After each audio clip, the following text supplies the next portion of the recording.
Uy Boss Ram, gumising ka na at i-upload mo na yung tutorial paano makuha ang free trial. Punta lang sa Google tapos search nyo dabs.google/fx. Tapos click nyan may circle. Tapos sign in your Gmail account. Nangiram muna ako ng Gmail sa iba para sa tutorial na to. Wait, check ko muna kung may credit na ba tong account na to. Yan, sa ngayon, 0 credit pa siya. Ngayon, ito na yung gagawin niyo kung paano makuha yung free trial niya. Scroll nyo lang yan. Click nyo lang yung launch to flow.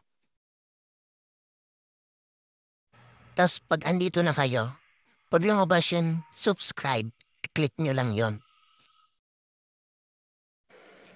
Yan, pagkatapos, click nyo yung Get Google AI Pro.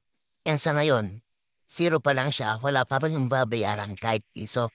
Kasi nga, free trial pa lang siya.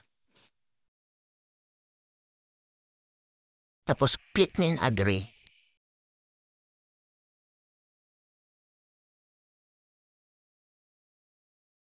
Diyan makita nyo kung kailan ma-expire yung free trial nyo. Dito sa iniram kong account, ang expired na ang free trial niya ay July 10, 2025.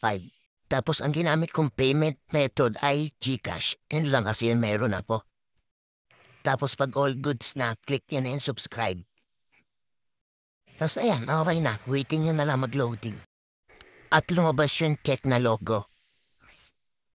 Yan, ibig sabihin yan, na-avail mo na yung free trial.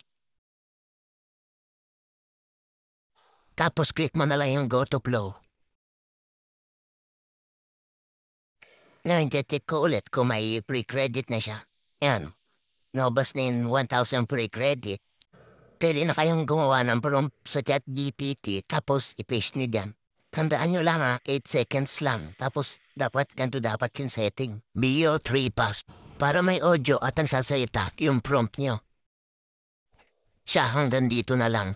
Sana nasundan niyo yung tutorial ko. Salamat sa mga nagpa-follow, nagla-like at nagko-comment sa mga video ko. Next, i-upload ko naman kung paano i-cancel yung free trial. Once naubos mo na yun 1,000 credit. Bye-bye, see you on my next upload.